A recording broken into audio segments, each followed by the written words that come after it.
আজকের বিষয়টা অত্যন্ত গুরুত্বপূর্ণ, অত্যন্ত গুরুত্বপূর্ণ। কোরআনে কারীমের মধ্যে আল্লাহ রাব্বুল আলামিন বলেন, ওয়ামা খালাকতুল জিন্না ওয়াল ইনসা ইল্লা লিয়াবুদুন।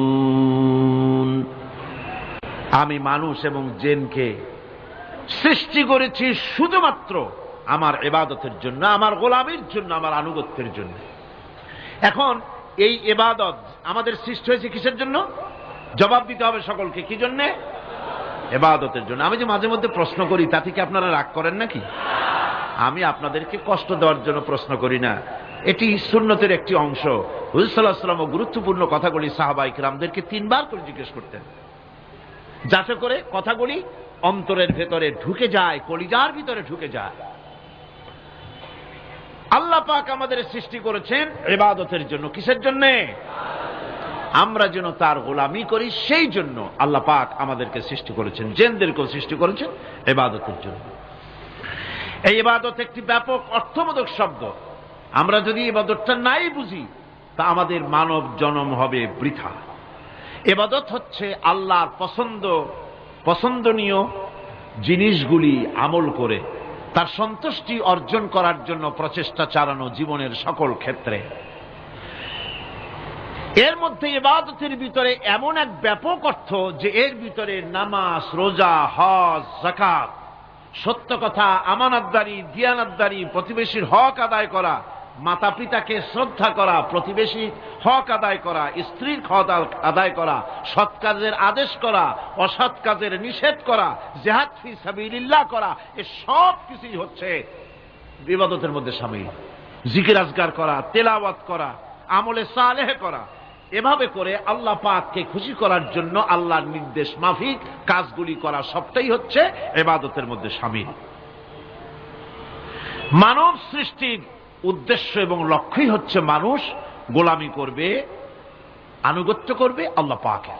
এই জন্য যত নবী আল্লাহ পাক পৃথিবীতে পাঠিয়েছেন, সমস্ত নবী দাওয়াত দিয়েছেন তার উম্মতকে কি বলে?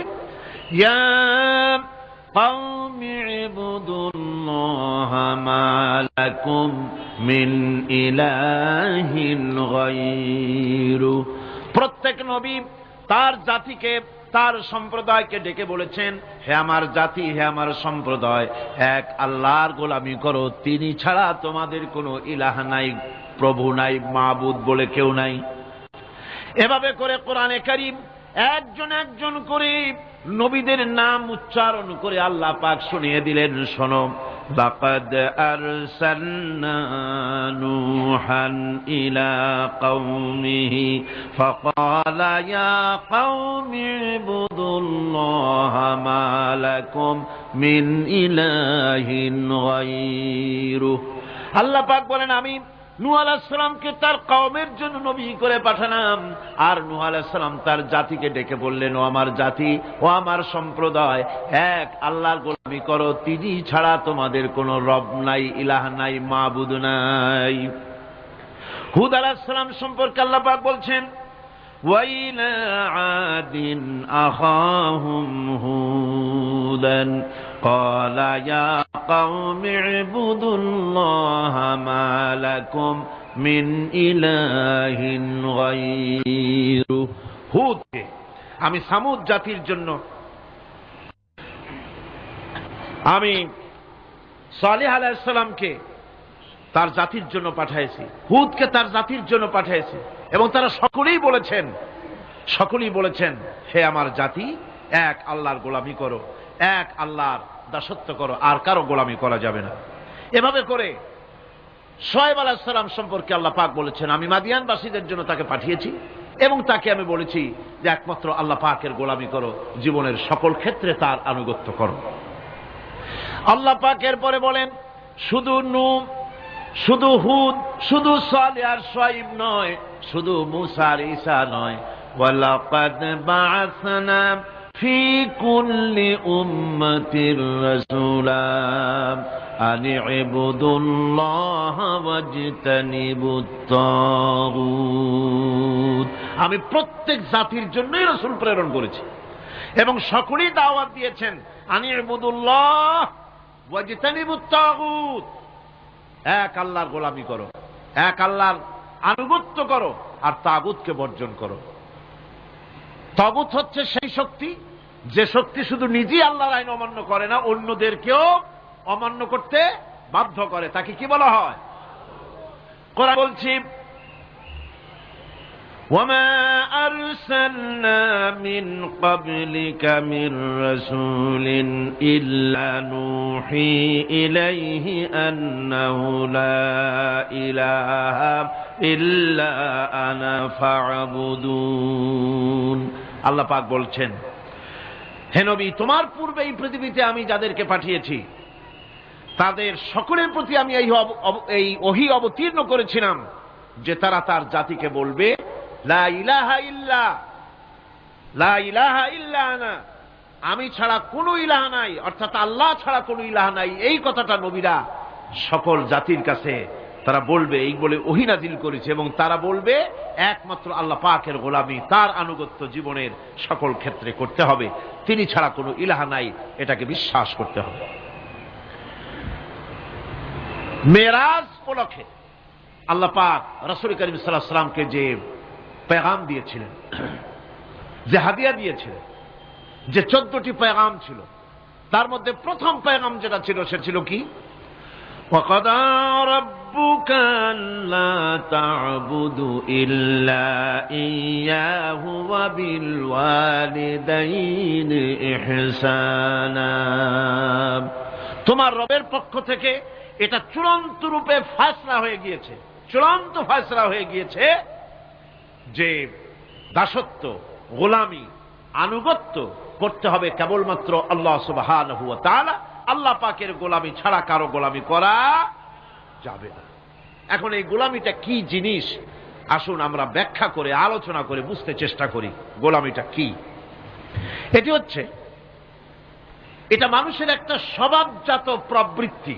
মানুষের সামনে মানুষ কারো না কারো আনুগত্য করতে চায়, এটা তার রুহের মধ্যে, তার রক্তের মধ্যে, তার দেহের মধ্যে এটা মিশ্রিত রয়েছে। যেমন মানুষ ক্ষুধা লাগলে ক্ষুধা নিবৃত্ত করার জন্য আহারের আশ্রয় গ্রহণ করে, ঠান্ডা লাগলে শীত বস্ত্রের আশ্রয় নেয়, ক্ষুধা লাগলে খাদ্যের আশ্রয় নেয়, গরম লাগলে বৃষ্টি হলে ঘরের মধ্যে আশ্রয় নেয়, মনের ভাষা ব্যক্ত করার জন্যে, মনের কথা ভাবের আদান প্রদান করার জন্য ভাষার আশ্রয় গ্রহণ করে। ঠিক এগুলি যেমন তার সহজাত প্রবৃত্তি, ঠিক অনুরূপ ভাবে উপাসনার প্রেরণা তার মধ্যে স্বাভাবিকভাবেই উপাসনার প্রেরণা তার মধ্যে ঢুকিয়ে দেওয়া রয়েছে। কারো না কারো সামনে তার মাথা নত করা এটি একটি স্বাভাবিক প্রেরণা। ইবাদতের ধারণা প্রকৃতপক্ষে এটি একটি ব্যাপক ধারণা। এর প্রথমে এটাকে দুই ভাগে ভাগ করা যায়, একটা হচ্ছে বন্দিগি এবং আনুগত্য, আর একটা হচ্ছে পূজা বা অর্চনা। বন্দিগি এবং আনুগত্যের ব্যাপারটা হচ্ছে যে উচ্চতর কোন একটি সত্তার সামনে মাথা নত করে দেওয়া, যেটাকে আরবিতে বলা হয় ইজহারে তাদাল্লুল, নিজেকে ছোট করা, নিজেকে ছোট করা। এই নিজেকে ছোট করাটা এটা কিন্তু আল্লাহ পাক ছাড়া কারো সামনে মাথা নত করা, কথা বুঝেন না নাকি? আল্লাহ ছাড়া কারো সামনে মাথা নত করা যাবে না। সুতরাং আজ ইজহারে তাদাল্লুল, মানুষ নিজেকে ছোট করবে কেবলমাত্র আল্লাহর কাছে। কার কাছে? আল্লাহ ছাড়া কারো সামনে মানুষ মাথা নত করতে পারবে না। এমনকি আমার দেশের কোর্টগুলিতে জজ সাহেবদেরকে বলা হয় মিলর্ড, আমার প্রভু। ব্রিটিশের শেখানো কথা, কোন মুসলমান উকিলের এমন কথা বলা উচিত নয়, জায়েজ নয়, হারাম। এ ধরনের কাস্টমস, এ ধরনের ট্র্যাডিশন উৎখাত করা উচিত। মাননীয় স্পিকার, মাননীয় জজ সাহেব, সম্মানিত জজ সাহেব এভাবে বলতে পারে, কিন্তু আমার প্রভু, প্রভু তো মুসলমানের একজন। প্রভু কয়জন? তার নাম কি? এই 4-5 জনে কইলেন আল্লাহ। আল্লাহর নাম নিতে দুঃখ লাগে, ভয় করে, লজ্জা করে, চিল্লা এখন প্রভু কে? আল্লাহ সুবহানাহু ওয়া তাআলা। সুতরাং তার সামনে মাথা নত করতে হবে। এখন বন্দিগি বা আনুগত্য, আমি এই জিনিসটা একটা দৃষ্টান্তের মাঝে আপনাদের সামনে পেশ করতে চাই। খুবই গুরুত্বপূর্ণ বিষয়, আপনারা শুনলে আশা করি আল্লাহ পাক আমাদেরকে ফায়দা দান করবেন। আমি দোয়া চাই এই গুরুত্বপূর্ণ বিষয়টি যেন গুছিয়ে আপনাদের সামনে পেশ করতে পারি, আল্লাহ পাক যেন তৌফিক দান করেন।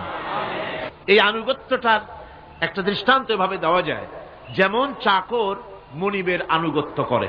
চাকর কার আনুগত্য করে? মনিবের। মনিব যা বলে চাকর সেগুলিকে মান্য করে। এটাকে আরেকটু বড় করে যদি দেখতে চান তাহলে এভাবে বলা যায়, জনগণ, একটা দেশের জনগণ সরকারের আনুগত্য করে। সরকার যা বলে সরকারের আনুগত্য করে। মানুষ তার নিজের অজান্তেও কোর্টে, কাছারিতে, আদালতে, রাস্তায়, নৌকায়, স্টিমারে, প্লেনে, শিক্ষাঙ্গনে, সর্বত্র একটি দেশের জনগণ একটা সরকারের আইন নিজের অজান্তেই মেশিনের মতো পালন করে চলে, ঠিক কিনা? এই দৃষ্টিতে যে পরিমাণ লোক কোন সরকারের কর্তৃত্ব সীমায় বাস করে এবং তার আইনের অনুবর্তন করে, তাদের সম্পর্কে আমরা বলতে পারি জনগণ অমুক সরকারের আনুগত্য করছে। আর এটাকে যদি আরবিতে বলেন তাহলে বলা যায় এভাবে, জনগণ অমুক সরকারের ইবাদত করছে, আনুগত্য করছে, দাসত্ব করছে, গোলামি করছে। এবার এই ধারণাটিকে আরো একটু প্রশস্ত করে দিন, তাহলে আপনি দেখতে পাবেন, প্রথমে বললাম মনিবার চাকর, তারপর বললাম জনগণ আর সরকার। এবার এই দৃষ্টিকে আরো প্রশস্ত করে দিয়ে বিশ্বের দিকে তাকান, মহা শূন্যের দিকে তাকান। গাছপালা, তরু লতা, কীট পতঙ্গ সব যেন কারো আইন মেনে চলছেই তো মনে হয়, নাকি কন? এবার শুনুন আল্লাহ পাক কি বলছে। আল্লাহ রাব্বুল আলামিন বলেন, আফাগায়রা দীনিল্লাহি ইয়াবগুন ওয়ালাহু আসলামা মান ফিস সামাওয়াতি ওয়াল আরদি তাওআন ওয়া কারহা। আফাগায়রা দীনিল্লাহি ইয়াবগুন, তোমরা কি আমার দেওয়া জীবন ব্যবস্থাকে ছেড়ে দিয়ে অন্যের তৈরি করা কোন ব্যবস্থা তালাশ করো? ওয়ালাহু আসলামা মান ফিস সামাওয়াতি ওয়াল আরদ, অথচ আকাশে যা আছে, জমিনে যা আছে, সব কিছু আনুগত্যের মস্তক আমার সামনে মাথা নত করে দিয়েছে। সুবহানাল্লাহি ওয়া বিহামদিহি, ঠিক কিনা? একটি ধূলি কণা থেকে শুরু করে নক্ষত্র লোক অবধি যা কিছু আমরা দেখতে পাই, যা দেখি না, সব হুকুম মানে কার? এই আইনের বৃদ্ধাচরণ করার ক্ষমতা কারো নাই। এটাকে বলা যায় গোটা বিশ্ব চরাচর আনুগত্য করছে, গোলামি করছে, ইবাদত করছে। কার করছে? আল্লাহ পাকের। এটাকে ইংরেজিতে বলা হয় ল অফ নেচার, এটাকে আরবিতে বলা হয় কানুনে ফিতরত, এটাকে বাংলায় বলা হয় প্রকৃতির আইন। এই আইনকে লঙ্ঘন করার ক্ষমতা কারো নাই। বন্ধুগণ, এই পৃথিবীর আপনি লক্ষ্য করে দেখবেন, কোরআন মাজিদে এই বন্দিগিকে কোথাও ইবাদত বলেছে, কোথাও তাসবিহ বলেছে, কোথাও তাকদীস বলেছে, কোথাও সুজুদ বলেছে, কোথাও কুনুত বলেছে। আল্লাহ রাব্বুল আলামিন এই ইবাদতকে, আল্লাহ পাকের এই আনুগত্যকে বিভিন্ন শব্দে ব্যবহার করেছে, যেমন وَلَهُ مَنْ فِي السَّمَاوَاتِ وَالْأَرْضِ وَمَنْ عِنْدَهُ لَا يَسْتَكْبِرُونَ عَنْ عِبَادَتِهِ وَلَا يَسْتَحْسِرُونَ। আসমান এবং জমিনে যা কিছু আছে সব আল্লাহ পাকের, আর যে সব ফেরেশতারা তার নিকটে আছে তারা সবাই আল্লাহ পাকের বন্দেগী করছে। আল্লাহ পাকের বন্দেগী করার ভিতরে কেউ ত্রুটি করছে না। ইউসাব্বিহুনাল লাইলা ওয়ান নাহারা লা ইয়াফতুরুন, তারা রাত দিন তার প্রশংসা কীর্তনে মাথা নত করে দিয়ে কোন রকমের বিশ্রাম ছাড়া, শৈথিল্য ছাড়া সব আল্লাহ পাকের জিকির করছে, তাসবিহ করছে, আনুগত্য করছে। আকাশের সমস্ত ফেরেশতারা, কত ফেরেশতা তার তো কোনো ঠিক ঠিকানা নাই, কত লক্ষ লক্ষ ফেরেশতা আছে শুধু রুকুর হালতে আছে, কেউ তো সেজদার হালতে আছে, কেউ তো কিয়ামের হালতে আছে, আর যার উপরে যে ডিউটি আছে সেই ডিউটি পালন করছে, সব আল্লাহ পাকের আনুগত্য করে চলছে। এভাবে করে আল্লাহ পাক বলছেন যে আমার আনুগত্য এবং আমার তাসবিহ, আমার গুণকীর্তন করার জন্য সবাই এর মধ্যে ব্যস্ত আছে। ইউসাব্বিহু লিল্লাহি মা ফিস সামাওয়াতি ওয়া মা ফিল আরদ আল মালিকিল কুদ্দুসিল আজিজিল হাকীম। ইউসাব্বিহু লিল্লাহি, তাসবিহ পড়ছে, সাব্বাহা ইউসাব্বিহু তাসবিহান, তাসবিহ পড়েছে, তাসবিহ পড়ছে, তাসবিহ পড়বে। কিয়ামত পর্যন্ত যা কিছু আছে আকাশে, যা কিছু আছে জমিনে, যা কিছু আছে এর মাঝখানে, সব তাসবিহ পড়ছে কার? আল্লাহ পাকের জিকির করছে, তাসবিহ করছে। হযরত ইউনূস আলাইহিস সালাম মাছের পেটে যখন ঢুকে পড়েছিলেন, যখন নিজের জীবন সম্পর্কে হতাশ হয়ে গিয়েছিলেন, তখন তিনি শুনতে পাচ্ছিলেন চতুর্দিকে যে সমস্ত জলচর প্রাণী আছে, হাত্তাকে সমুদ্রের তলদেশের, দরিয়ার তলদেশের বালুকণা, পাথরের নুড়ি, শৈবাল, সব কিছু থেকে আল্লাহ পাকের জিকির হচ্ছে। ভিতর থেকে আওয়াজ আসতেছে আল্লাহ আল্লাহ আল্লাহ আল্লাহ আল্লাহ আল্লাহ আল্লাহ আল্লাহ আল্লাহ, জোরে বলেন আল্লাহ আল্লাহ আল্লাহ আল্লাহ আল্লাহ আল্লাহ আল্লাহ।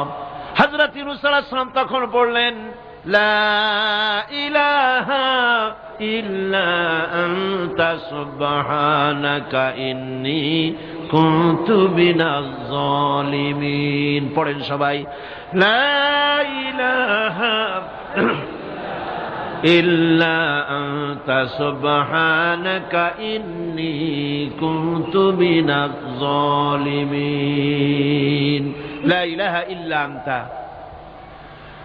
তুমি ছাড়া কোনো ইলাহ নাই, আমি তোমার প্রশংসা করছি, আমি তোমার পবিত্রতা ঘোষণা করছি, আমি নিজের উপর জুলম করেছি।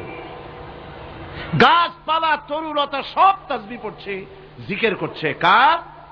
আল্লাহ পাকের। এই জন্য রাসূল কারীম সাল্লাল্লাহু আলাইহি ওয়াসাল্লাম বলেছেন গাছের পাতাটিও ছিঁড়ো না, প্রয়োজন হলে গাছটা কেটে ফেলো, কিন্তু বিনা প্রয়োজনে গাছের পাতাও ছিঁড়ো না, কারণ গাছের পাতা আল্লাহ পাকের জিকির করছে। কার জিকির করে? গাছপালা, তরুলতা, কীট পতঙ্গ সব আল্লাহ পাকের তাসবিহ করছে, জিকির করছে। কোরআনে কারীম বলছে ওয়ালিল্লাহি মুলকুস সামাওয়াতি ওয়াল আরদি ওয়া ইলাল্লাহিল মাসীর। আকাশ মণ্ডল এবং জমিনের বাদশাহী আল্লাহ পাকের, এবং তারই কাছে আমাদের সকলকে ফিরে যেতে হবে। মালিক হচ্ছেন তিনি, আর তার তাসবিহ আকাশ জমিন, যা দেখতে পাই যা দেখতে পাই না, এর মধ্যস্থিত যা কিছু আছে সব কিছুই আল্লাহ পাকের তাসবিহ গুণকীর্তনে সব নিরত আছে। অন্য আয়াতে আল্লাহ পাক বলেন ওয়ালাহু মান ফিস সামাওয়াতি ওয়াল আরদি কুল্লুন লাহু কানিতুন। আসমান এবং জমিনে যা আছে তা সবই আল্লাহর নির্দেশের সামনে মাথা নত করে দিয়েছে। শুধু তাই নয়, আশ-শামসু ওয়াল কমারু বিহুসবানিন ওয়ান নাজমু ওয়াশ-শাজারু ইয়াসজুদান। সূর্য এবং চন্দ্র হিসাব অনুযায়ী আবর্তিত হচ্ছে, এবং বৃক্ষ এবং নক্ষত্ররাজি সিজদায় রত হয়ে আছে। সব আল্লাহ পাকের সামনে মাথা নত করে দিয়েছে। এই ইবাদত, তাসবিহ, আজ্ঞা অনুবর্তিতা, নিয়মানুবর্তিতা, সচেতনতা, সকল কিছু সকলেই মিলে আল্লাহ পাকের একটি ধূলিকণা থেকে শুরু করে পাহাড় পর্বত পর্যন্ত সব আল্লাহর নিয়ম কানুন মেনেই চলছে। আপনি দেখতে পাচ্ছেন সমুদ্রে যে জোয়ার এবং ভাটা হয়, কার নির্দেশে হয়? কার নির্দেশে হয়? আরো লক্ষ্য করুন, সমুদ্রের পানি লবণাক্ত, এই নোনা পানি, সমুদ্রের নোনা পানিগুলি পদ্মা, মেঘনা, যমুনা, ব্রহ্মপুত্র, শীতলক্ষা, সুরমা, এসব মিষ্টি পানির ভিতরে জোয়ারের টানে লবণাক্ত পানিগুলি ঢুকে যায়, আবার ভাটির টানে মিষ্টি এলাকার পানিগুলি সব গিয়ে সমুদ্রের মধ্যে নোনা পানির মধ্যে চলে যায়। মাঝখানে কোনো পার্টিশন নাই, মাঝখানে কোনো হেজাব নাই, কোনো বেড়া নাই, বাদ নাই, অথচ নোনা পানি মিষ্টি পানির ভিতরে গিয়ে মিষ্টি পানিরে নোনা বানায় না, নোনা পানি মিষ্টি এলাকায় গিয়ে মিষ্টি পানিরে নোনা বানাইতে পারে না।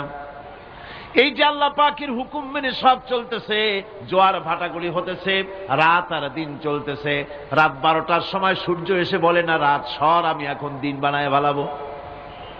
বেলা 12টার সময় রাতের আগমন ঘটতে পারে না। لا الشمس ينبغي لها أن تدرك القمر ولا الليل سابق النهار وكل في فلك يسبحون। সূর্য চাঁদকে অতিক্রম করতে পারে না, চাঁদ সূর্যকে অতিক্রম করতে পারে না, কারো সঙ্গে কারো বাধা হয় না, টক্কর লাগে না, সব আল্লাহ পাকের হুকুম মেনে ইলা আজালিন মুসাম্মা নির্ধারিত সময় পর্যন্ত সবাই যাতায়াত করবে।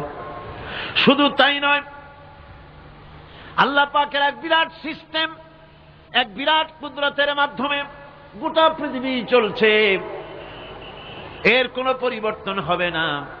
নারকেল গাছে কোনোদিন বেল হবে না, বেল গাছে কোনোদিন তাল হবে না, কাঁঠাল গাছে কোনোদিন খেজুর হবে না, আবার খেজুর গাছে কোনোদিন লিচু হবে না। হবে নাকি? ওয়ালান তাজিদা লিসুন্নাতিল্লাহি তাবদীলা। আমার প্রকৃতির আইনের মধ্যে, আমার ল অফ নেচারের ভেতরে কোনো পরিবর্তন হবে না, সবগুলি আমার আইন মানতে হবে। এখন হতে পারে এমন যে ব্যক্তি আল্লাহরে মানে না, ব্যক্তি বোঝেন না নাকি বোঝেন না, একটা মানুষ আল্লাহরে মানে না, ও না মানতে পারে যে জিহ্বাটে দিয়া বলে দেয়ার ইজ নো গড, স্রষ্টা বলতে কেউ নাই, যে জিহ্বাটে দিয়া বলে সে জিহ্বা হুকুম মানে কার? আল্লাহ পাকের হুকুম মানে। কিরকম? জিহ্বার উপরে যদি তিতা রাখা আপনি বলেন তিতা থুইছি তাতে কি হয়েছে, খবরদার তিতার টেস্ট নিবি না, তিতা টক এই টেস্ট নিতে পারবি না, আপনার কথা জিহ্বা শুনবে? শুনবে। ওর উপরে যে নির্দেশটা আছে সেই নির্দেশ অনুযায়ী সে কাজ করবে।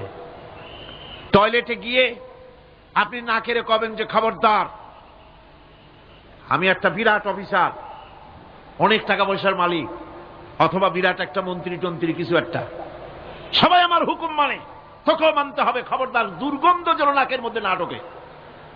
নাক আমি চাবি ধরতে পারবো না, শুনবে না কে? শুনবে। নাক হোক, কান হোক, চোখ হোক, মুখ হোক, প্রত্যেকটা অঙ্গ প্রত্যঙ্গ, এগুলি সব হুকুম মানে কার? হতে পারে ব্যক্তি আল্লাহরে অস্বীকার করে বসলো, আল্লাহকে বললো যে আল্লাহ নাই, সব এমনি এমনি, এর কপালের লক্ষণ। কিসের লক্ষণ? কপাল পড়া লক্ষণ। সব বোঝে, একটা মাধ্যমে এটা কয় যে না কেউ এটারে বানাইছে। এই যে একটা ভিডিও ক্যামেরা, এটারে কেউ দেখলে বলবে যে কয়েকজন আলেমে মিলে ফু দিছে আর অমনি একটা মাইক হয়ে কি বল ক্যামেরা হয়ে গেছে, বলবে কেউ? কোন পাগলেও কবে? এই প্যান্ডেলটা দেখে কি মনে হবে?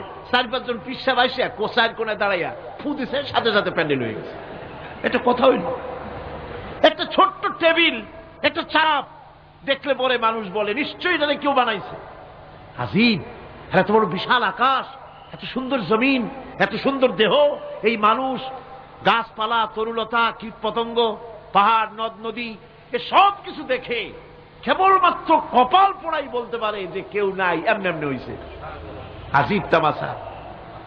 এমনি এমনি একটা চাউল তৈরি হয় না, একটা ডিম তৈরি হয় না, এমনি এমনি পৃথিবীটা হয়ে গেল। সবগুলির পেছনেই আল্লাহ পাক আছে, তিনি সৃষ্টি করেছেন। এখন উপাস্যের প্রতি এই সৃষ্টি মানুষের দৃষ্টি আকর্ষণ করে। উপাস্য পাও না কে আল্লাহ, তা ঠিক পাও না, তা দেখাবার জন্য এই পৃথিবীর আল্লাহর সৃষ্টি প্রত্যেকটি পদার্থ, প্রত্যেকটি জিনিস ইঙ্গিত করে নিঃসন্দেহে কেউ না কেউ আছে, আর তার নাম হচ্ছে আল্লাহ। তার নাম কি? আরো জোরে বলেন, নাম কি? আল্লাহ পাক। এখন প্রশ্ন ওঠে আল্লাহরে বানাইছে কেনা? এরা বলে তো মুরগি আগে না ডিম আগে? ডিম যদি আগে হয়ে থাকে তো ডিমটারে পারলো কে? আর মুরগি যদি আগে হয়ে থাকে, কোথার থেকে মুরগি এসে উড়ে এসে জুড়ে বসলো, আইলো কই থেকে? আল্লাহ যদি একজন থেকেই থাকেন তাহলে তার স্রষ্টাকে? এই প্রশ্ন তুলেছেন বার্টন রাসেল। প্রশ্ন তুলেছে স্রষ্টার স্রষ্টাকে।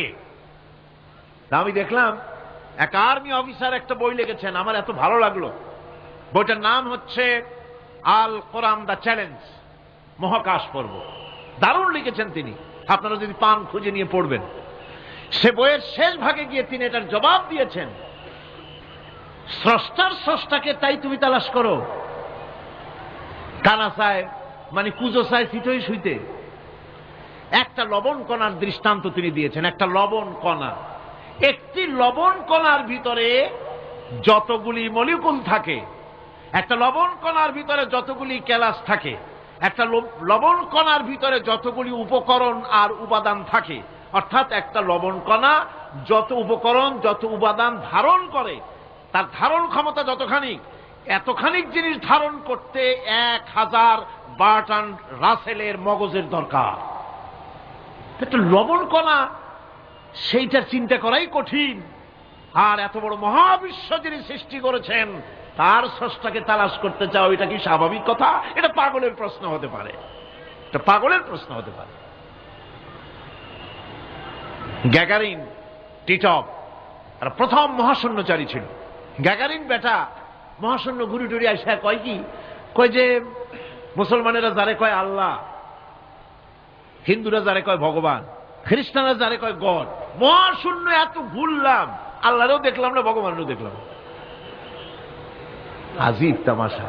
তুমি তো তোমার শরীরটাই দেখো না, তোমার শরীরটাই তো তুমি দেখতে পাও না। তোমার মাথার তালুটা কেমন তা কি দেখছো কখনো? আয়না নিচের দিকে দিয়ে ঠ্যাং উপরের দিকে দিয়ে তাকাইলে যদি দেখো মাথার তালু কেমন। নিজের ঘাট দেখো না, পিঠ দেখো না, নিজের হিপ দেখতে পারো না। আয়না টায়না সাইড বাসখান না নিয়ে দেখার উপায় নাই কোন জায়গায় কি আছে শরীরে। নিজের শরীরটাই দেখো না, কত বড় সাহস! এই শরীরের স্রষ্টাকে দেখতে চাও? লা তুদরিকুহুল আবসার। কোন দৃষ্টি শক্তি তাকে মুহাইয়া করতে পারবে না।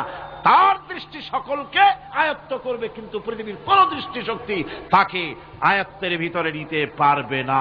মুসা আলাইহিস সালামের মতো পয়গম্বর, তিনি বলেছিলেন রব্বি আরিনি, রব্বি আরিনি, আল্লাহ আমি তোমারে দেখতে চাই। আল্লাহ পাক বলেছেন লান তারানি, কখনোই দেখতে পারবে না।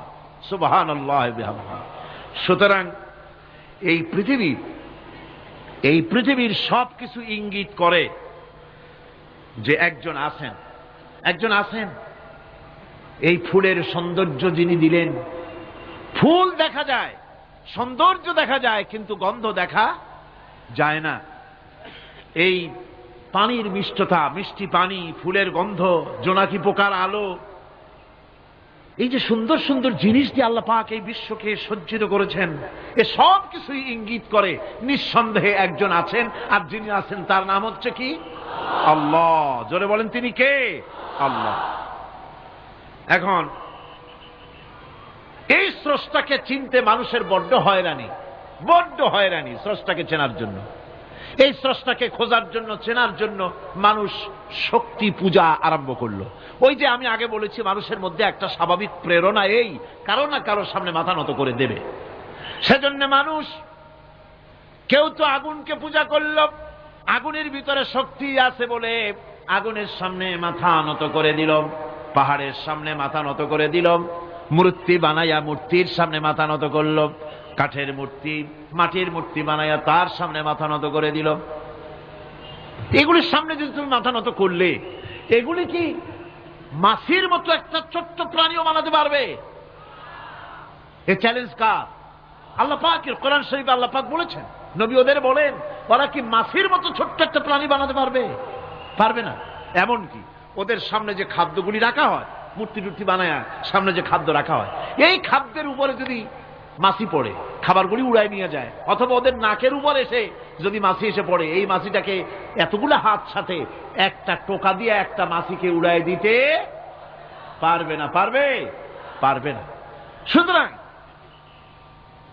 বুঝতে হবে, একথা বুঝতে হবে, স্রষ্টাকে তালাশ করতে গিয়ে মানুষেরা আগুনের পূজা করলো, পাথরের পূজা করলো, গাছের পূজা করলো, মাছের পূজা করলো, সাপের পূজা করলো, বাঘের পূজা করলো, শেষ পর্যন্ত সেক্সুয়াল অর্গান,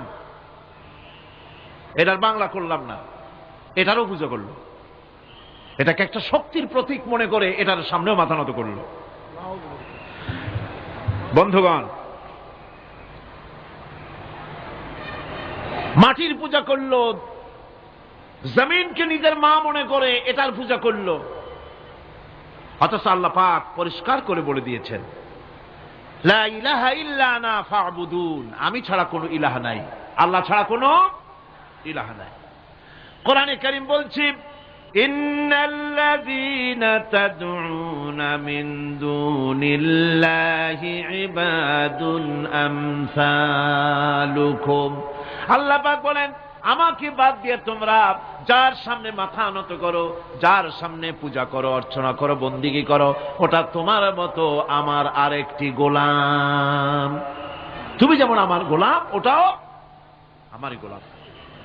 এই আল্লাহ সুবহানাহু ওয়া তাআলা তিনি বলছেন, আমাকে বাদ দিয়ে যার সামনে মাথা নত করো, ওরা আমার গোলাম। সূর্য কার গোলাম? চন্দ্র কার গোলাম? সাপ বলেন, বাঘ বলেন, আগুন বলেন, সব কার গোলাম?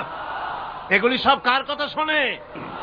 আগুন যতই পূজা করেন, আগুনের মধ্যে আপনি পড়লে আগুন কি ছাড়বে? ছাড়বে না। তবে হ্যাঁ, আগুনের মালিক যদি বলে তাহলে ছাড়িয়ে দিবে, ঠিক কিনা? ইব্রাহিম আলাইহিস সালামকে আগুনের ভিতরে যখন ফেলে দেওয়া হচ্ছে, ফেরেশতা বলতেছিল, আমার কাছে সাহায্য চাও, আগুন থেকে বাঁচায় দেই। হযরত ইব্রাহিম বলেছিলেন, আমার তো পরীক্ষা হতেছে, ইমতিহান হতেছে, আমাকে ডিস্টার্ব করো না, আমি তোমার কাছে কেন সাহায্য চাইব? আমি আগুনে পুড়লে পরে আমার মাবুদ, আমার খোদা, আমার আল্লাহ তিনি যদি খুশি হন, তাহলে আমার এমন আল্লাহকে খুশি করার জন্য 1000 বার পুড়তে রাজি আছি। তোমার কাছে কেন সাহায্য চাইব?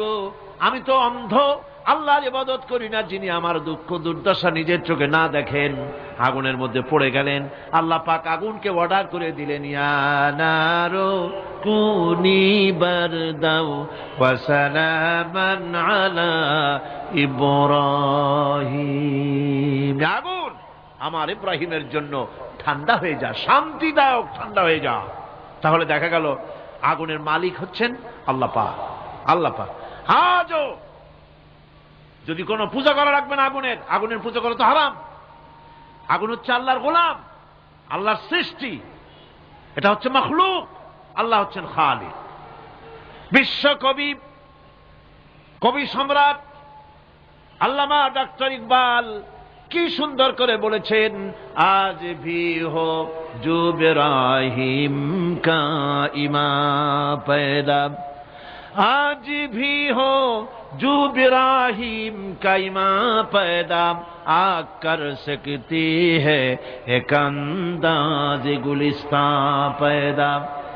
ইব্রাহিমের ঈমান যদি আজও কোথাও হয় বিদ্যমান, করতে পারেন অগ্নিকুণ্ডে খুবসুরত এক গুলিস্তান। এখনো যদি ইব্রাহিমের ঈমান যদি কারো মধ্যে জাগ্রত হয়, আর তাকে যদি আগুনে ভালানো হয়, সে আল্লাহ আজও আছেন না? নাই? আছে কিনা? আল্লাহু লা ইলাহা ইল্লা হুয়াল হাইয়ুল কাইয়্যুম। পড়েন সবাই, আল্লাহু লা ইলাহা ইল্লা হুয়াল হাইয়ুল কাইয়্যুম। তিনি সদা জাগ্রত, তিনি চিরঞ্জীব। সুতরাং মহান শক্তিধর আল্লাহ পাক, তার হচ্ছে সব গোলাম। তুমি গোলাম হইয়া আর এক গোলামের কাছে হাত পাতো, সে তোমারে কিচ্ছু দিতে পারবে না। আমি দৃষ্টান্ত দিতে গিয়ে বলি, একজন ভিক্ষুক সে যদি আর একজন ভিক্ষুকের কাছে গিয়ে বলে, ভাই আমারে 10টা টাকা দাও, সে 10 টাকা পাবে কই? সারাদিন খয়রাত করিয়া পাইছে মোটে 5 টাকা, তোমারে তো 10 টাকা দিতে পারবে না। ও ভিক্ষুক, তুমিও ভিক্ষুক। সুতরাং গোটা বিশ্ববাসী হচ্ছে আল্লাহ পাকের কাছে ভিক্ষুক। সবগুলি কি ভিক্ষুক? প্রধানমন্ত্রী হোক, প্রেসিডেন্ট হোক, প্রধান সেনাপতি হোক, আল্লাহ পাকের দরবারে এগুলি কিচ্ছুই না, গোলাম। এগুলি সব কি? গোলাম আর গোলাম। সুতরাং মাথা নত করা যাবে না কারো সামনে। এই প্রকৃতি, এই নেচার শেখাচ্ছে, একজন আছেন, সেটাকে বুঝতে হবে। বোঝার জন্য আল্লাহ কি দিয়েছেন? কি? বোঝার জন্য আল্লাহ পাক মানুষকে ব্রেন দিয়েছেন, বিবেক দিয়েছেন, শোনার জন্য কান দিয়েছে, দেখার জন্য চোখ দিয়েছে। আল্লাহ পাক বলছেন লাহুম কুলুবুন লা ইয়াফকাহুনা বিহা ওয়া লাহুম আয়ুনুন লা ইউবসিরুনা বিহা ওয়া লাহুম আযানুন লা ইয়াসমাউনা বিহা উলাইকা কাল আনআম বাল হুম আযাল উলাইকা হুমুল গাফিলুন। আমি যাদেরকে কান দিয়েছিলাম, কলব দিয়েছিলাম, বিবেক দিয়েছিলাম, বিবেক দিয়ে সব বুঝলো, কিন্তু আমারে বুঝলো না। বিবেক দিয়া সব বুঝলো, বিবেক দিয়া সমস্ত জিনিস, নিজের স্বার্থের জিনিসগুলি বুঝলো, কিন্তু আল্লাহকে বুঝলো না। কান দিয়েছিলাম শোনার জন্য, গান শুনলো, বাজে কথা শুনলো, সব শুনলো, কিন্তু হকের দাওয়াত তার কানের মধ্যে ঢুকলো না। হক বুঝলো না, হক শুনলো না, হক দেখলো না, সত্যকে চিনতে পারলো না। আল্লাহ পাক বলেন উলাইকা কাল আনআম, এরা হলো চতুষ্পদ জানোয়ার, জানোয়ার পশু। আল্লাহ কয় না খালি পশু কইলে সারে না, বাল হুম আযাল, একেবারে পশুর চাইতেও নিকৃষ্ট। কারণ কি? কারণ হলো পশু অবিশ্বাসী নয়, পশু অবিশ্বাসী নয়, পশু কাফের নয়, পশু মুশরিক নয়, পশু মুরতাদ নয়, পশু নাস্তিক নয়, ঠিক কিনা? সুতরাং পশুর চাইতেও খারাপ, পশুর চাইতেও খারাপ। পশু যেটা বোঝে তাও বোঝে না। পশু তো অন্তত মালিকের আনুগত্য করে, তার কথা শোনে, যার খায় তার কথা শোনে। কুত্তাটাও, কুকুরও যার খায় তার কথা শোনে, ঠিক কিনা গণ? অথচ যে আল্লাহ রাব্বুল আলামিন খেতে দিলেন, পড়তে দিলেন, সব কিছু দিলেন, তার ইবাদতটা বুঝতে চেষ্টা করলো না, তার ইবাদত বুঝতে চেষ্টা করলো না, তার গোলামি করতে জানলো না। সুতরাং এগুলি হচ্ছে উলাইকা কাল আনআম, এগুলি চতুষ্পদ জন্তু এবং জানোয়ারের মতো, বরং তার থেকেও নিকৃষ্ট। মানুষকে আল্লাহ পাক জ্ঞান দিয়েছিলেন, সেই জ্ঞান দিয়ে সে দূরবীন আবিষ্কার করলো, জ্ঞান দিয়ে দূরবীন আবিষ্কার করলো, যাতে করে শকুনের চাইতেও তীক্ষ্ণ দৃষ্টি সম্পন্ন হয়। সে গাড়ি আবিষ্কার করলো যাতে করে চিতাবাঘের চাইতেও বেশি দৌড়াইতে পারে। সে সাবমেরিন আবিষ্কার করলো যাতে করে মাছের চাইতেও বেশি দ্রুতগামী হয়ে চলতে পারে পানির তলা দিয়া। সব কিছুই করলো, কিন্তু তার মনুষ্যত্বকে বাড়াইতে পারলো না, মনুষ্যত্বকে বাড়াতে পারলো না। এই মনুষ্যত্বই ছিল সবচেয়ে বড় জিনিস।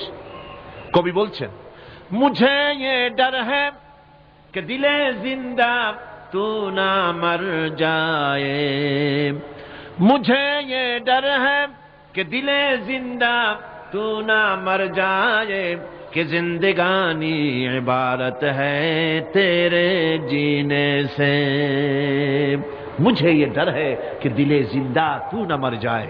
আমার এই ভয় হয়, হে আমার জীবন্ত আত্মা, তোর না অপমৃত্যু হয়ে যায়। কারণ তোর যদি অপমৃত্যু হয় তাহলে আমার তো বেঁচে থাকার কোনো লাভ নাই। আমরা তো আমাদের আত্মা, জীবিত আত্মাকে মেরে ফেলছি, জীবিত আত্মাকে মেরে ফেলছি, আত্মাকে বিকশিত করছি না। আত্মাকে বিকশিত করতে হবে। এই আত্মা বিকশিত হবে কিভাবে? সব জিনিসের খাবার আল্লাহ পাক এই জমিনে তৈরি করেছেন, ঠিক কিনা কর? সকলের খাবার এই জমিনে।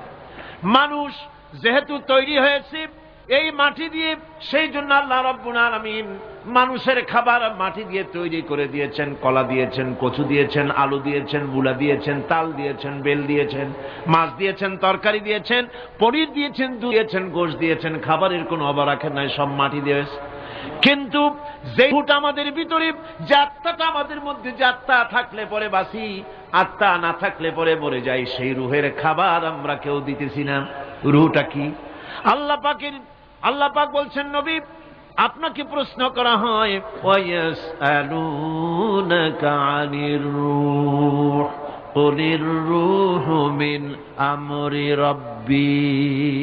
নবী হে, প্রশ্ন করা হয় রূহ কি জিনিস? এর জবাব হচ্ছে এই, বলে দিন রূহ হচ্ছে আল্লাহর একটু অর্ডার, একটু হুকুম তোমার ভিতরে কাজ করছে। ওই রূহেরও কিছু খাবার আছে, ওই রূহেরও কিছু খাবার আছে। সেই রূহকে খাবার জমিনে তৈরি হবে না। রুহ গোশত খাবে না, পনির খাবে না, দুধ খাবে না, সর খাবে না, ফল খাবে না, কি খাবে? রুহের খাবার যেহেতু রুহ এই পৃথিবীতে তৈরি হয় নাই, রুহ এসেছে আলমে আরওয়াহ থেকে, সেজন্য রব্বুল আলামিন রুহের খাবার পাঠিয়েছেন লৌহ মাহফুজ থেকে। আল্লাহ পাক কোরআনে কারীমকে রুহের খোরাক করে পাঠিয়েছেন। রুহকে যদি বাঁচাতে চান তাহলে তার একমাত্র খাদ্য হতেছে তেলাওয়াতে কোরআন। তেলাওয়াতে কোরআন, যত তেলাওয়াত করবেন ততই মজা লাগবে। সুবহানাল্লাহ, কোন সুবহানাল্লাহ।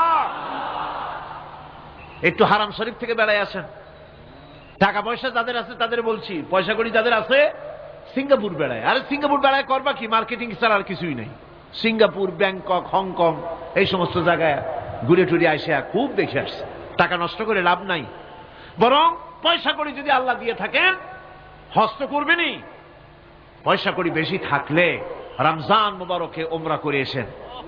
রাসূল করিম সাল্লাল্লাহু আলাইহি ওয়াসাল্লাম বলেছেন, যে ব্যক্তি রমজান মুবারকে উমরা করলো সেজন্য আমার সাথে হজ আদায় করলো।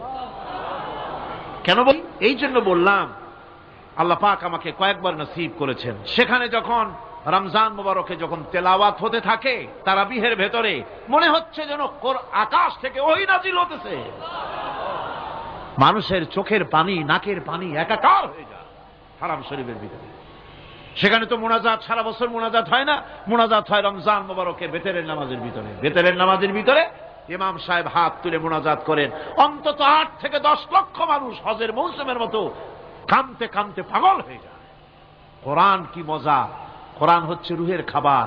আমরা তো রুহিরে খাওয়াই না, ঘোড়ার উপরে চড়ি, গাধার উপরে চড়ি, ঘোড়ারে গাধারে জন্মের মতো মোটেই খাইতে দেই না, নিজে খাই জন্মের মতো। খাইয়া ঘোড়ারে খাইতে দেওয়া হয় না, গাধারে খাইতে দেওয়া হয় না। ফলে ওর উপরে যখন সওয়ার হয় তখন ঘোড়া গাধা না খাইতে খাইতে একদিন 4 ঠ্যাং 4 দিকে দিয়া জায়গায় সিটে মরা ছাড়া আর কোনো পথ থাকে না। আমাদের মানুষেরা খায় কি? সুবহানাল্লাহ। এই যে শবে বরাত আসতেছে, কি যে খাবে দিশা আগের থেকে লিস্ট তৈরি হয়ে যায় কতটা আইটেম তৈরি করা হবে। রমজান মাসে আল্লাহ একটু কম টম মান্দায় খাবে, একটা রমজান মাস আল্লাহ দিলেন। সেই রোজার মাসে যে সারাদিন খায় না, এটাকে উসুল করে ইফতারের সময় সে যে কত খাবার, চোখ সানা বড় হয়ে যাবে দেখলে। পেঁয়াজি, বেগুনি, হালিম, শরবত, তরমুজ, বেল, কলা, কচু, না কি খাইতে খাইতে মাগরিবের রক্ত শেষ। কয় ভাই নামাজটা কোন রকম পড়ে আসি, তারপরে খাবো না। আবার গেল নামাজ পড়তে, আবার এসে খাইলো, খাইয়া তারপরে আবার ভাত খাইলো। কেমনি যে খায় আল্লাহ জানে, গলায় আঙ্গুল দিলে পাওয়া যায় এরকম খাইয়া। তারপরে তারাবি পড়তে দাঁড়ায় না, জনমের মতো খাইলে পরে তো অলস হবে শরীর। তারাবি পড়তে দাঁড়াইছে, লম্বা কেরাত হচ্ছে, উনি রুকুতে আছে, ইমাম সেজদায় চলে গেছে, ওনার খবর নেই। অথবা উনি সেজদায় পড়ে আছেন, ইমাম কোথায় উঠে গেছে তার খবর নেই। সুবহানাল্লাহ। সুতরাং নিজে খাইয়া পেটটারে দুম্বার মতো সাইজ বানাইয়া কোনো লাভ নাই। পেট বড় বানাবেন না, সিনা বড় বানান। সিনা বড় বানান, সিনার ভিতরে কোরআন ধারণ করেন, মজা পাবেন। এই আল্লাহ রাব্বুল আলামিন এত বড় নিয়ামত, এই কোরআন, এর থেকে বড় নিয়ামত পৃথিবীতে আর নাই। শ্রেষ্ঠ নিয়ামত, এর থেকে বড় নিয়ামত আছে ভাই? এই শ্রেষ্ঠ নিয়ামতকে পড়তে শিখুন, বুঝতে শিখুন, হেদায়েতের সবের মধ্যে আছে। সুতরাং আল্লাহ রাব্বুল আলামিন মনুষ্যত্বকে, আত্মাকে বিকাশ করার জন্য কোরআনে কারীম দিয়েছিলেন। মানুষ এই জ্ঞান দিয়ে আবিষ্কারের পিছনে চলে গেল। হ্যাঁ, আবিষ্কার দরকার আছে, মোটেই আমি এটাকে অস্বীকার করি না, সব দরকার। কিন্তু সেই সাথে আল্লাহ পাকের সাথে যে সম্পর্কটা থাকা দরকার ছিল, সেই সম্পর্ক থেকে মানুষ নিজেকে বিচ্ছিন্ন করেছে। কোরআনে কারীমে আল্লাহ পাক বলছেন, লাকাদ খালাকনাল ইনসানা ফি আহসানি তাকওয়িম। সব থেকে সুন্দর করে বানিয়েছি কারে? মানুষ। চিল্লা এখন কারে? মানুষ হলো সবচাইতে সুন্দর, সবচাইতে সুন্দর সৃষ্টি আমার। ওগুলা, এই মানুষগুলি হচ্ছে আশরাফুল মখলুকাত। মানুষ কি মখলুকাত? সৃষ্টির সেরা। আপনারা সৃষ্টির সেরা হইলেন কি দিয়া? আপনারা কি বাঘের মতো দৌড়াতে পারেন? বল্লার মতো হুল ফুটাইতে পারেন? কুত্তার মতো কামড়াইতে পারেন? হাতির মতো শক্তি আছে? গরিলার মতো শক্তি আছে? মাছের মতো সাঁতরাইতে পারেন? সাপের মতো ক্রুদ্ধতা আছে? সিংহের মতো হিংস্রতা আছে? তো কিসের, কোন দিক থেকে আপনি আশরাফুল মখলুকাত হলেন? আশরাফুল মখলুকাত হয়েছেন জ্ঞানের কারণে। কিসের কারণে? সেই জ্ঞানটার জন্যই তো আপনি সৃষ্টির সেরা। এই সৃষ্টির সেরা মানুষ, সুন্দর মানুষ, এই মানুষগুলি সুম্মা রাদাদনাহু ফি আসফালা সাফিলিন। সুম্মা রাদাদনাহু আসফালা সাফিলিন। এই মানুষ নিচে নামতে নামতে এত নিচে নামে, শয়তান অবাক হয়ে গালে হাত দিয়া নিচের দিকে তাকাইয়া দেখে আর চিন্তা করে এর দূর নামলো কেমনে। শয়তান অবাক হয়ে যায় মানুষের অবস্থা দেখে। আজ America, British parliament, American parliament আইন পাশ করে পুরুষে পুরুষে বিবাহ জায়েজ করে দিয়েছে সেখানে। নাউযুবিল্লাহি মিন যালিক। শয়তানের চাইতে অনেক কিছু। শয়তান ওই সব কাম জানেও না, বোঝেও না। শয়তান তো ভালো, কুত্তাও জানে না, ঠিক কিনা কর? কুকুরেও সমকামিতা করে না, শুয়ারেও করে না, গাধায়ও করে না। মানুষ কোথায় নামছে? এই মানুষ সৃষ্টির সেরা বানিয়েছিলাম, শয়তানের চাইতে নিকৃষ্ট হয়ে গেল।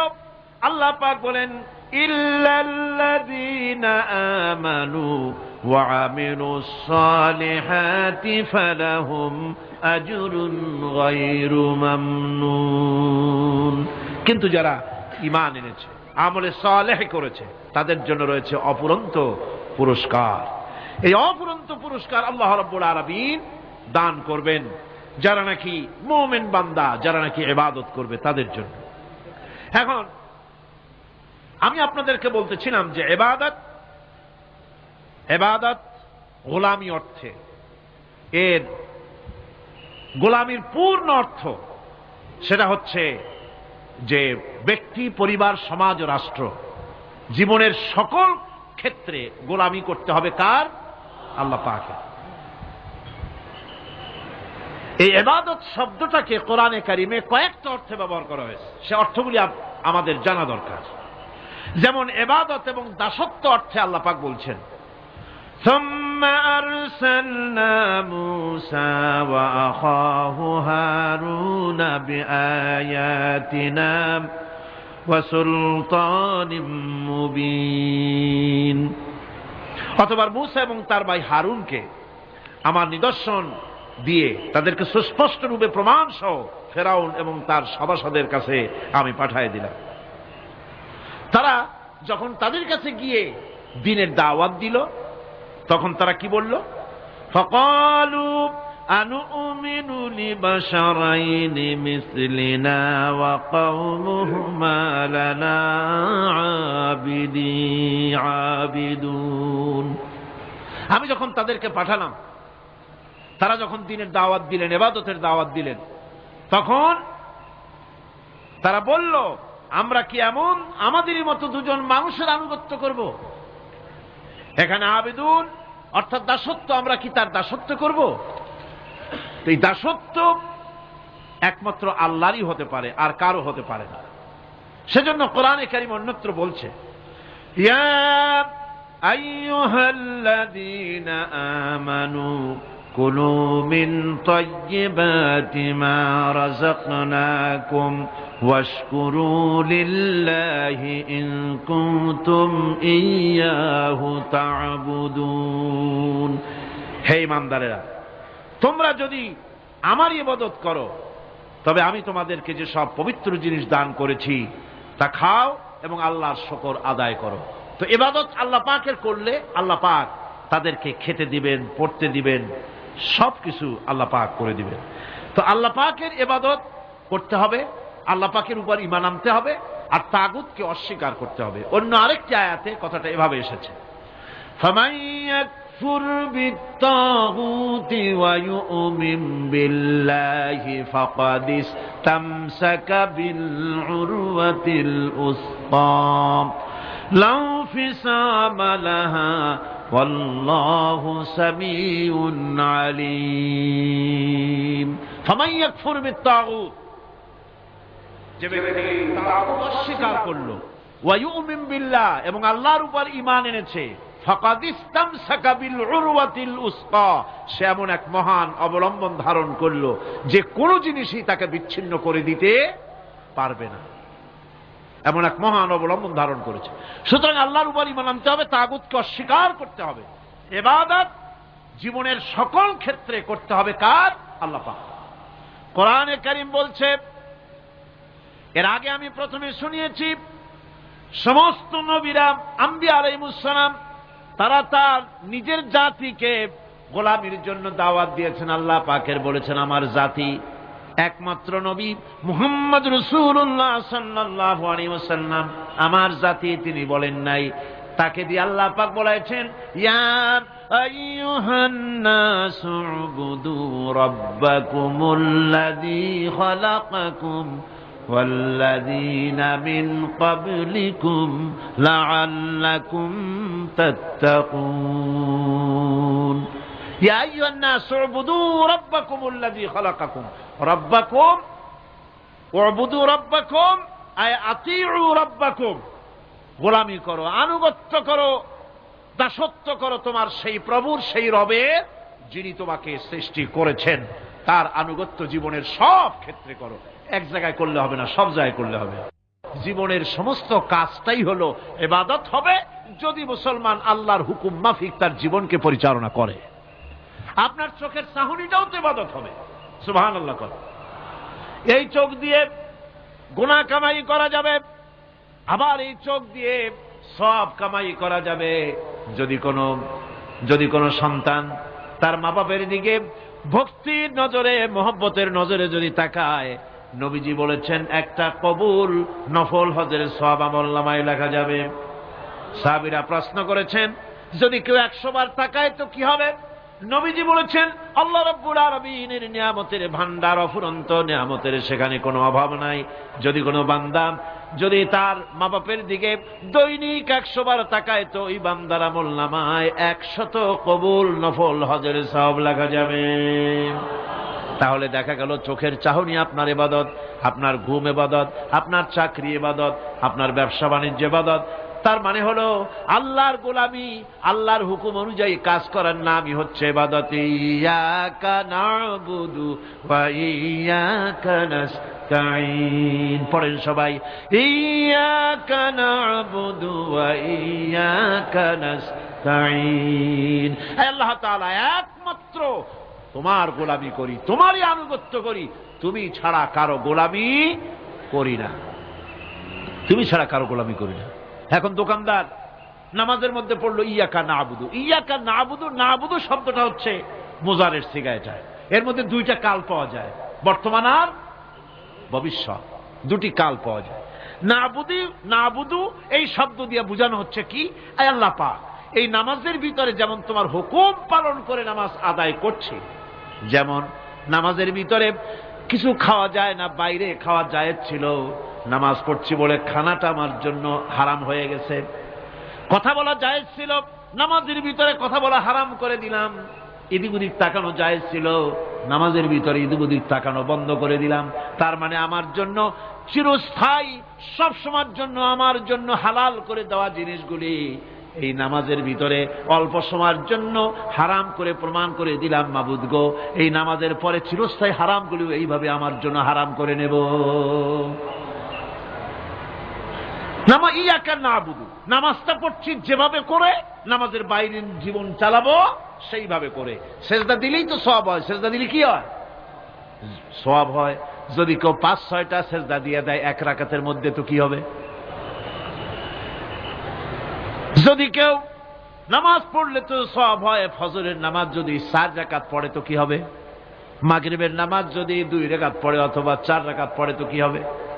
ইচ্ছে করে যদি এভাবে করে, ভুল করবে নয়, ইচ্ছে করে যদি করে, তাহলে আল্লাহর আইনের সঙ্গে বিরোধিতা করছে বলে সে বিদ্রোহী হিসাবে প্রমাণিত হবে।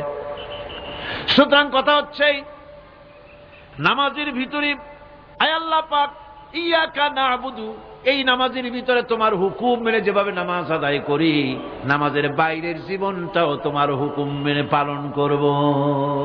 এটাই হচ্ছে ইবাদতের মূল থিম, মূল আইডিয়া, মূল ফিলসফি। নামাজ ইবাদত করতে হবে জীবনের সব ক্ষেত্রে। নামাজের ভিতরে বললাম ইয়াকা না'বুদু, দোকানদার, এ লোকটা কি? দোকানদার, ঘি বিক্রি করবে, ঘি আনছে দোকানে, তারপরে নামাজ পড়তে দাঁড়িয়েছে। দোকানের পেছনে ছোট্ট ঘর আছে, নামাজ পড়তে দাঁড়িয়েছে, শুরু করে দিল আল্লাহু আকবার, আলহামদুলিল্লাহি রাব্বিল আলামিন আর রহমানির রহিম মালিকি ইয়াউমিদ্দিন, ইয়াকা না'বুদু ওয়া ইয়াকা। তাড়াতাড়ি পড়তে হবে যেহেতু খরিদ্দার আসতেছে। খরিদ্দার 2-4 জন ভিড় জমায়েছে, নামাজ ছেড়ে দিয়েছে। কর্মচারীকে ডাকছে, বেটা শোন, ভিতরে আসলো। আমি তো কেবল খাঁটি ঘি নিয়ে আসছি, ওর মধ্যে তো ভেজাল দিই নাই। তাড়াতাড়ি করে ওর মধ্যে যা দিয়ে ভেজাল দিতে হয় ভেজাল টাজাল দিয়ে ঠিক মতো দিয়া তারপরে বিক্রি করবি। 100 টাকা কিনছি, 250 টাকা করে বিক্রি করবি। আল্লাহ আকবার, রহমান রহিম, মালিক ইয়াউমিদ্দিন, ইয়াকা না'বুদু ওয়া ইয়াকা নাস্তাঈন। এটা নামাজ হইল? কর, এই নামাজের আল্লাহর কোনো দরকার আছে? কোনো দরকার নাই। ইবাদত তো হবে নামাজ যার হুকুমে, ব্যবসা তার হুকুমে। নামাজে সেজদা দিব যার হুকুমে, রোজা রাখবো তার হুকুমে, নামাজ পড়বো যার হুকুমে, অর্থনীতি চালাবো তার হুকুমে, নামাজ পড়বো যার হুকুমে, আমার দেশের কলকারখানা চলবে, নামাজ পড়বে যার হুকুমে, পার্লামেন্ট চলবে তার হুকুমে, নামাজ পড়বো যার হুকুমে, রাজনীতি চলবে তার হুকুমে। এর উল্টা পাল্টা যদি হয় মুসলমান মানতে পারে কখনই। সুতরাং মুসলমানকে আনুগত্যের মস্তককে অবনত করে দিতে হবে আল্লাহ পাকের সামনে। আল্লাহর সঙ্গে আর বান্দার সঙ্গে হক আছে। বান্দার উপরে আল্লাহর হক এবং আল্লাহর উপরে বান্দার হক কি, এ ব্যাপারে একটি হাদিস আপনাদেরকে শোনানো যায়। হাদিসটি হচ্ছে ওয়ান মুআজ বিন জাবাল রাদিয়াল্লাহু তাআলা আনহু قال كنت رديف النبي صلى الله عليه وسلم على حمار فقال لي يا معاذ أتدري ما حق الله على العباد وما حق العباد على الله। হযরত মুআজ বিন জাবাল রাদিয়াল্লাহু তাআলা আনহু বলেন যে আমি রাসূল করিম সাল্লাল্লাহু আলাইহি ওয়াসাল্লামের পেছনে তার গাধায় সওয়ার ছিলাম। তিনি আমাকে জিজ্ঞেস করলেন, মুআজ তুমি কি জানো বান্দার উপরে আল্লাহর হক কি এবং আল্লাহর উপরে বান্দার হক কি? তিনি বললেন, আল্লাহু ওয়া রাসূলুহু আ'লামু, আল্লাহ এবং তার রাসূল খুব ভালো করে জানেন। রাসূল করিম সাল্লাল্লাহু আলাইহি ওয়াসাল্লাম জবাব দিলেন, ক্বালা হাক্কুল্লাহি আলাল ইবাদ আন ইয়াবুদুহু ওয়া লা ইউশরিকু বিহি শাইয়্যা ওয়া হাক্কুল ইবাদি আলাল্লাহ আন লা ইউআযযিবু মান লা ইউশরিক বিহি শাইয়্যা। আল্লাহর নবী বলেন, বান্দার উপরে আল্লাহর উপরে বান্দার হক হতেছে, আল্লাহর উপরে বান্দার হক হতেছে বান্দা আল্লাহ পাকের ইবাদত করবে, আল্লাহর গোলামি করবে, আল্লাহর আনুগত্য করবে, দাসত্ব করবে। সেই আনুগত্য ইবাদত আর গোলামির ভিতরে কাউকে শরীক স্থাপন করবে না। বান্দার উপরে আল্লাহর হক হতেছে যেই বান্দা আল্লাহ পাকের ইবাদত করবে, গোলামি করবে, আর কোন শিরক করবে না, কিয়ামতের দিন ওই বান্দা সম্পর্কে আল্লাহর হক হবে বান্দাকে জাহান্নামের আগুন আল্লাহ পাক হারাম করে দিয়ে তার জান্নাত দিয়ে দিবেন। এটাই হলো বান্দার উপর আল্লাহ পাকের হক। সুতরাং ইবাদত হবে সলিড কার জন্য? আল্লাহ পাকের জন্য। জোরে বলেন কার জন্য? একমাত্র, কেবলমাত্র, শুধুমাত্র আল্লাহ পাকের জন্য গোলামি হবে। সেই গোলামির কথাটাই আমরা কোরআনে কারীমের মধ্যে সূরা ফাতিহায় প্রত্যেক দিন প্রতি রাকাতে আমরা পড়ি, ইয়্যাকা না'বুদু ওয়া ইয়্যাকা নাস্তাঈন। আয় আল্লাহ তাআলা, কেবলমাত্র তোমার ইবাদত করি, কেবলমাত্র তোমারই দাসত্ব করি, আর কারো আনুগত্য দাসত্ব করি না। এই গোলামি, এই দাসত্ব আল্লাহ পাক আমাদেরকে করার তৌফিক দান করুন। আমরা বলি আমিন। আমাদের জীবনে ওঠায় বসায়, চলায় ফেরায়, বক্তৃতায়, ভাষণে, বিয়েতে, শাদীতে, আমাদের ইলেকশনে, আমাদের নির্বাচনে, আমাদের অর্থনীতিতে, রাজনীতিতে, আমাদের সমাজনীতিতে, পরিবারের নীতিতে, জীবনের সব ক্ষেত্রে আমরা গোলামি যেন করতে পারি কার? আল্লাহ পাকের। নামাজের ভিতরে যে কথাটা বলি, এই কথাটা যেন আমাদের বাস্তব জীবনে আমরা কার্যকরী করতে পারি। আল্লাহ পাক যেন তৌফিক দান করেন। মুনাজাতের জন্য দাঁড়ানো লোকেরা সব বসেন। আল্লাহুম্মা আমিন।